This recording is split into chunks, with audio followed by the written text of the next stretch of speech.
very much. It's a great honor to be with my friend, the Prime Minister of Pakistan.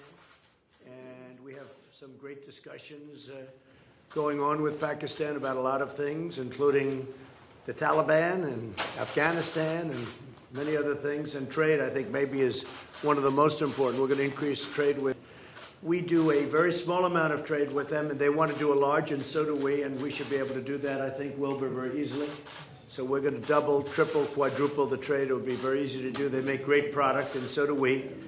And I was really shocked when I saw the original numbers from last year and the year before and for many years that the trade with Pakistan isn't much greater, but it can be many times the number. So we'll be talking about trade and other things, and it's an honor to be with you. Thank you very much.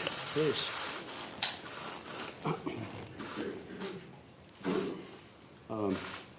I look forward, Mr. President, to talk to you about, obviously, Afghanistan, which is a big issue for us Pakistanis, because stability in Afghanistan means stability in Pakistan. I want to talk about all three neighbors, Afghanistan, India, Kashmir, and of course Iran. We will discuss the situation there, because all three neighbors of Pakistan. And he lives in a very friendly neighborhood. I mean, as if there are not already enough challenges, you know.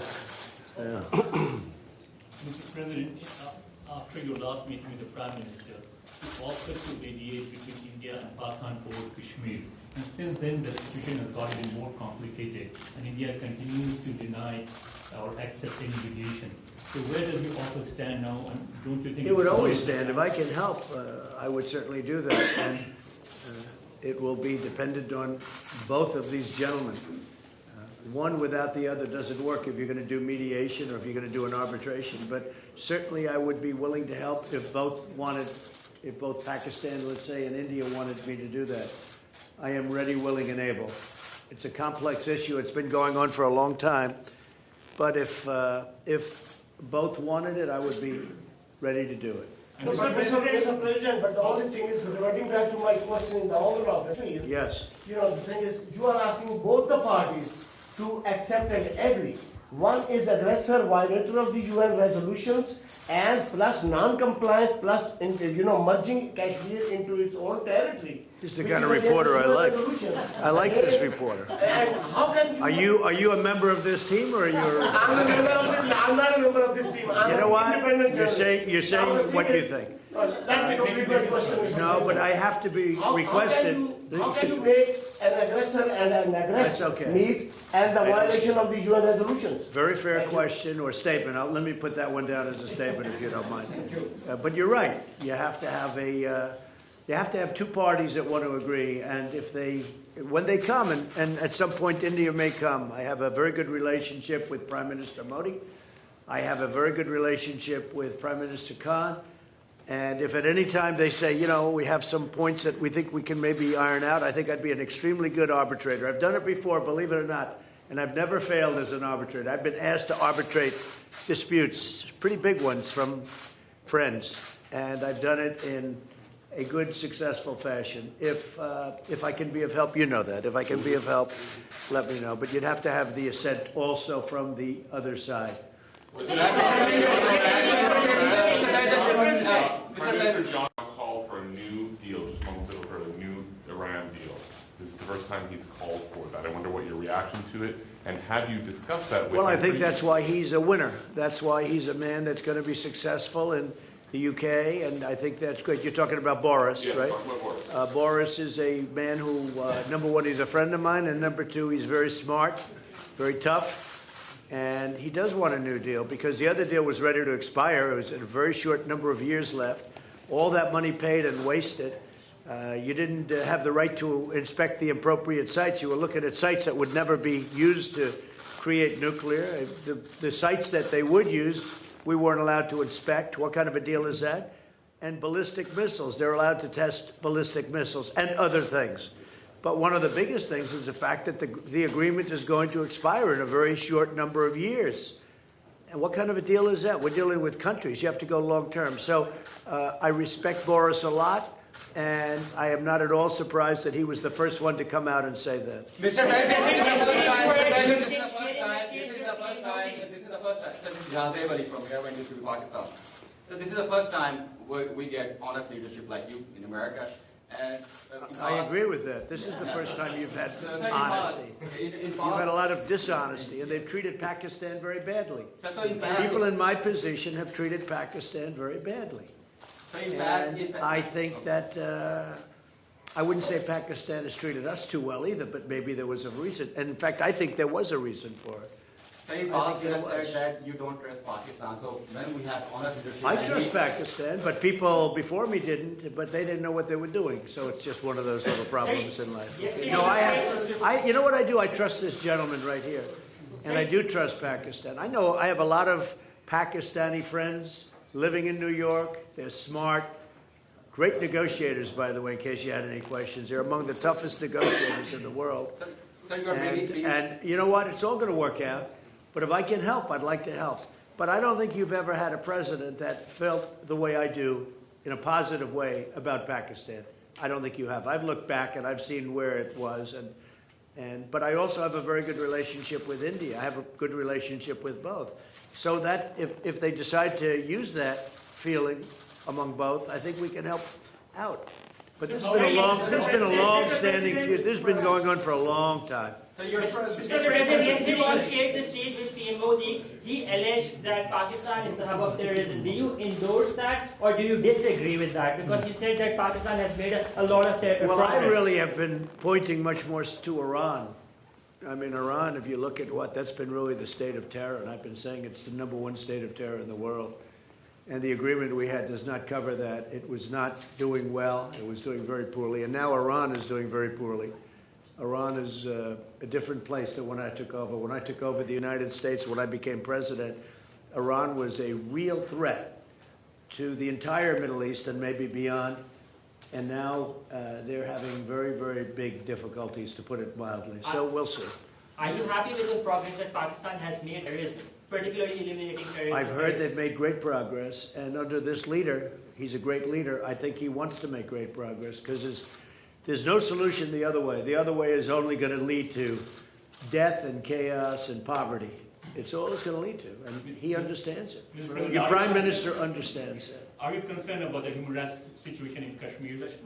About which, Human rights situation, human rights sure, violations? I'd like to see everything work out. I want it to be humane. I want everybody to be treated well. You have two big countries, and they're warring countries, and they've been fighting. And I mean, I heard a very aggressive statement yesterday. I don't have to say that. I was there.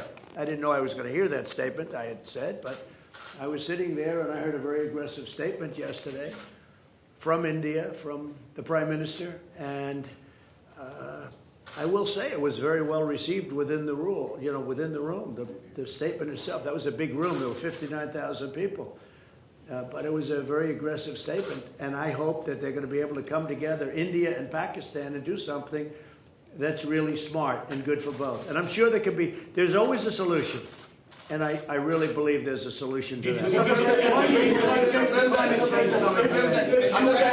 can have the Pakistan, you might find a Nobel Prize. Easy. You've asked one already. Go ahead, quickly. Make 1 second statement. Now, if Go ahead, make a you statement. can solve this outstanding issue of Kashmir, Yeah. very likely and definitely you will be deserving a Nobel Prize on that. I think I'll Peace get a Nobel Prize for a How lot about of that? Mr. President, I think I'm going to get a Nobel Prize for a lot of things if they gave it out fairly, which they don't. They gave it out. They gave one to Obama immediately upon his ascent to the presidency, and he had no idea why he got it. And you know what? That was the only thing I agreed with him on. Mr. President, other than Pakistan and India, Go ahead, quiet, come on. other than Pakistan and India, the Kashmiri people are suffering last 50 days. They will talk later on, but right now there was human rights violation in Kashmir. 50 days lockdown, no internet, no food, nothing. So, you know, what you want to do for the Kashmiri people? Where do you find reporters like this? These guys are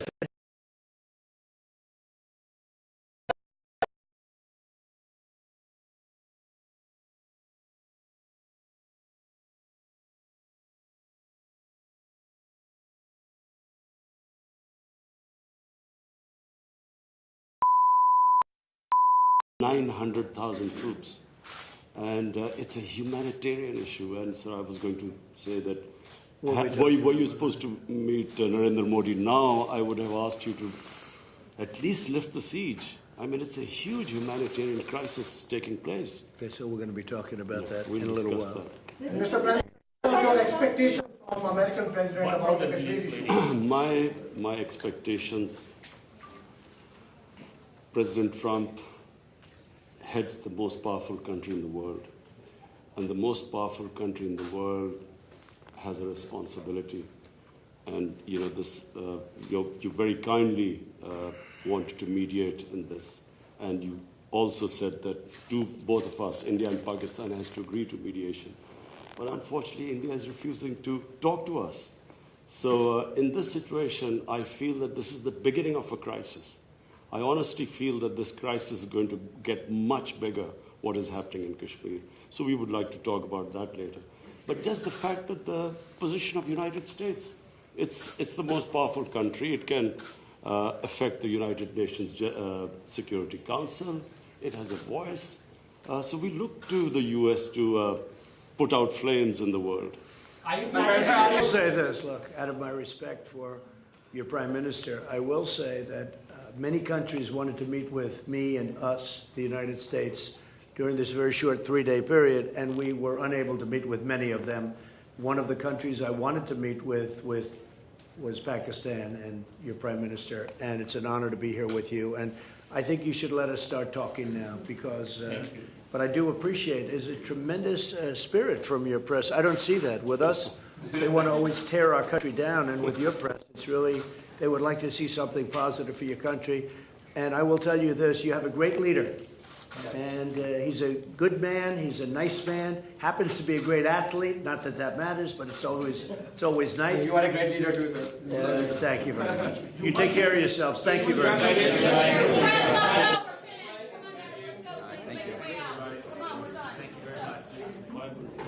This way, guys. Thank you. Quickly, go. Very much. This way. Quickly, come on, Imran, let's go. Come on, let's go. Come on, let's go. We're finished. Let's go.